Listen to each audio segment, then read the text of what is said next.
Welcome back to the Civil Rights Lawyer channel. Do you remember the case that was in the news where the family in Atlanta, Georgia was trying to get the body cam footage released, where the church deacon was tased by a police officer there and ended up dying? Well, the body cam footage just got released. Morning. What happened? I had the green light, all the traffic up here. And so when I was making 1191, do we have an officer that's pulled out there? You know, because the light was green.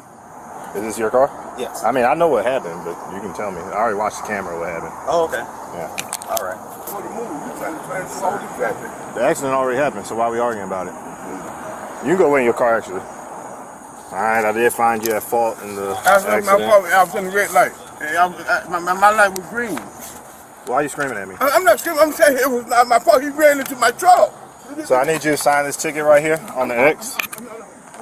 But you're going to sign this ticket right here before I get my sergeant out here. No, okay? No. You're going to sign this ticket and I'm going to take you to jail.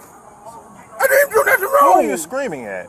I told you once, lower your voice. My boss You're not going to scream at me. This man ended up losing his life, and the police officer ended up losing his job, all over something that should have been a non-issue, and that's just this man refusing to sign the citation, and this police officer therefore feeling it necessary to arrest the guy, tase him, and put him on the ground in a violent manner. My boss is having. Do you understand what I'm telling you? Now you're going to sign this ticket, or I'm going to take you to jail. I suggest you sign the ticket. Then you could talk to my sergeant or whoever you want to talk to, your priest, your wife, I don't care. But you're going to sign it right here. Here you go. So take a look at the footage. I'll show you what I think is relevant to see. Then at the end, I'll give you my thoughts on what constitutional violations occurred here.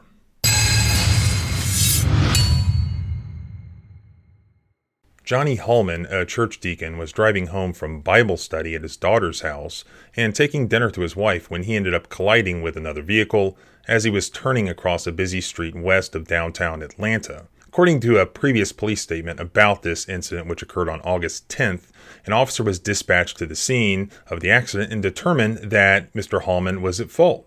He tried to issue a traffic citation to Hallman, but the driver was, quote, agitated and, quote, uncooperative, and resisted when the officer tried to arrest the driver, according to the police. Get out of the way.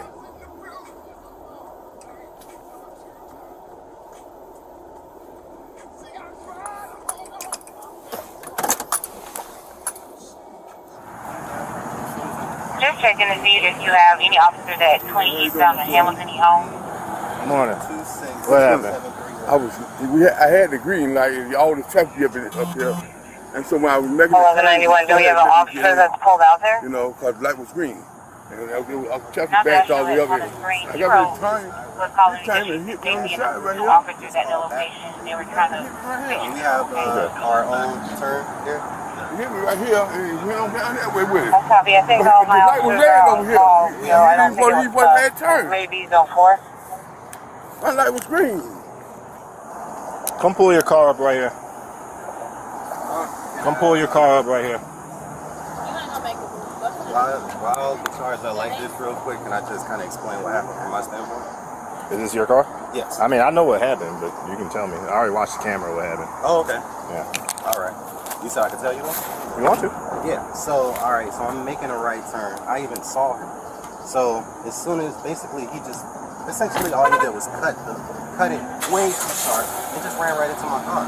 As a matter of fact, like you see the reason that it skirts all the way, I wasn't even going. I was essentially like driving at 2-3 miles per hour. And I saw the left. Like, Come on, the car's already fucked up. There you go.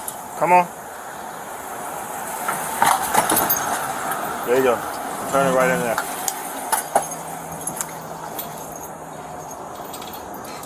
so yeah, so like, so let's say there's traffic in terms of, like I'm basically essentially just making a right turn. And I saw the car. He wasn't even looking at me. I even tried to blow the horn. He just cut way too sharp and just ran right into my car. Okay.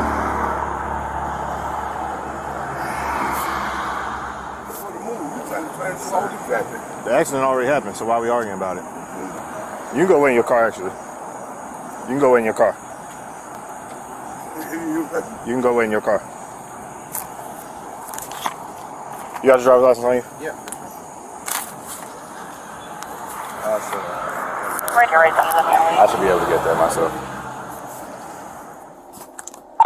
1104. Can you start me at 85, please?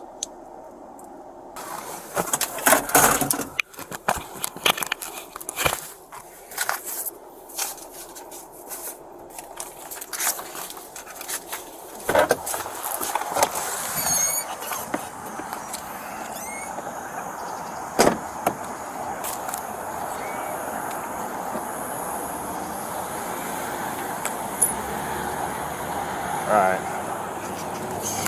This is the case number. Your car, that tire's messed up, so you ain't gonna be able to drive it off, so I'm gonna tell you, okay? But this is where your car's gonna go on Jonesboro Road. Use that case number, give it to your insurance. You gotta get the report for you, okay? Yeah, it was him, so.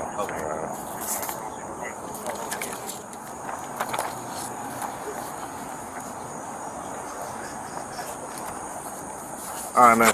Case number for you. Alright, I did find you at fault in the accident. I was in the red light. My light was green. You cut your turn short. No, I didn't turn. I can't turn no while what it did. He kept coming at me. It wasn't my fault. Why are you screaming at me? I'm not screaming. I'm saying it was not my fault. He ran into my truck. Okay. You see where he hit me right here. Alright. So I need you to sign this ticket right here on the X.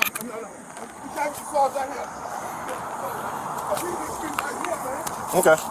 I'll get my sergeant for it, but you're still going to sign this ticket. That's fine. But you're going to sign this ticket right here before I get my sergeant out here. Okay? No. You're going to sign this ticket or I'm going to take you to jail. So you got a court date of the 4th of October, 2023 at 8 o'clock, all right? It's not a state of admission or guilt. Just stating that you plan on coming to court and paying the fine beforehand. You can come to court. I didn't do nothing. You can come to court and I fight didn't do nothing. Lord have mercy. Jesus, I didn't do nothing. I didn't do nothing wrong. Who are you screaming at? I told you once, lower your voice. My voice is heavy anyway. You're not going to scream at me. My voice is heavy. Do you understand what I'm telling you? Now you're going to sign this ticket or I'm going to take you to jail. I suggest you sign the ticket. Then you could talk to my sergeant or whoever you want to talk to, your priest, your wife, I don't care. But you're going to sign it right here. Here you go.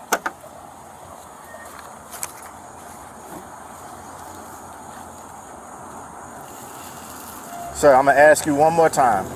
Sign the ticket.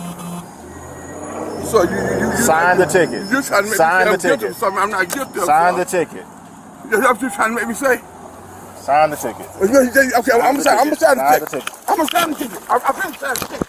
As usual, according to YouTube's guidelines, I am not going to show the violent raw footage, but I will post the full raw clip at the blog post linked below at thecivilrightslawyer.com. But here's what happens. A struggle ensues, and Officer Kimbrough, who is the officer involved here, takes Mr. Hallman to the ground, uses a taser on him, and then handcuffs him behind his back. Officer Kimbrough then requests EMS when he realizes that Mr. Hallman is unresponsive. Mr. Hallman was pronounced dead at the hospital. An autopsy determined that the manner of his death was homicide, with the medical examiner saying that heart disease was a contributing factor. After this took place at the scene, Officer Kimbrough told other officers that he struck Hallman several times when Hallman tried to grab him. Here's what he said. I took him to the ground and stuff, and he started grabbing my hand like he was finna hit me. So I punched him a couple times, tased him, put him in cuffs, the officer can be heard saying. I don't know what's going on with him now. He's still breathing, though. Officer Kimbrough ended up being fired because he did not follow standard operating procedures. The police department said that an on-scene supervisor must approve a physical arrest for refusal to sign a citation.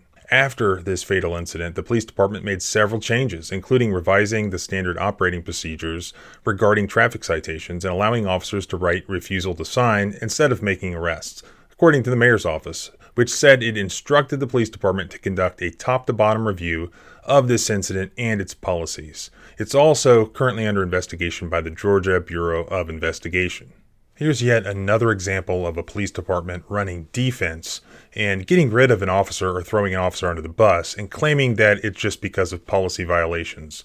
And certainly there probably were policy violations here, but they completely ignore the actual constitutional issue, and that is excessive force in this case. All of this was completely preventable, and it should be the case that you don't arrest somebody because they're upset and they don't want to sign the citation. I mean, sometimes, especially with older people, they may not understand in the heat of the moment that by signing the citation, they're not admitting guilt or accepting liability. First of all, policy-wise, completely unnecessary to arrest somebody because they didn't want to sign the citation. And again, you know who they are. You have their information. Fourth Amendment, excessive force, constitutional violation, absolutely here. If you watch the raw footage, it was completely unnecessary and excessive. Analyzing excessive force, you look at the Graham factors. The first one is the severity of the crime the suspect is suspected of having committed. Here, not signing a citation following a traffic stop. Absolute low as you can get on the first Graham factor, severity of the crime. Second Graham factor, whether the suspect is actively resisting arrest or evading. Now here, this guy wasn't under arrest. He should not have been under arrest. Then when he goes to place him under arrest, he does arguably try to pull away, try to resist. He's upset. Still very low on the Graham factor scale. Lastly, the third Graham factor, the most important one, whether there's an immediate safety threat to the officer or someone else that requires violence to be committed against this individual.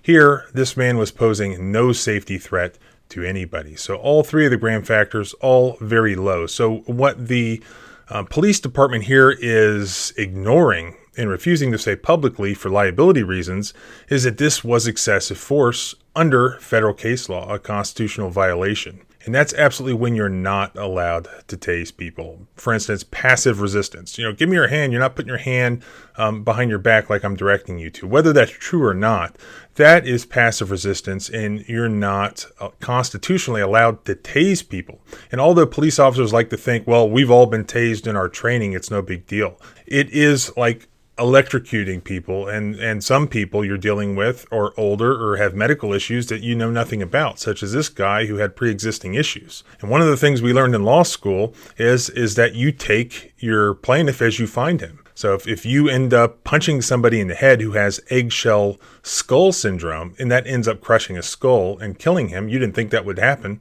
If you're legally liable for what you did, then you're responsible for killing him, not just what a punch would have done to any regular person. So this was an excessive force case. It's a good thing they fired him, but they should really accept responsibility for the constitutional violation here. So I'll continue to follow this one. No doubt there'll be a lawsuit if one hasn't been filed already. Follow along here and at the blog at thecivilrightslawyer.com. Please subscribe. Remember, freedom is scary. Deal with it.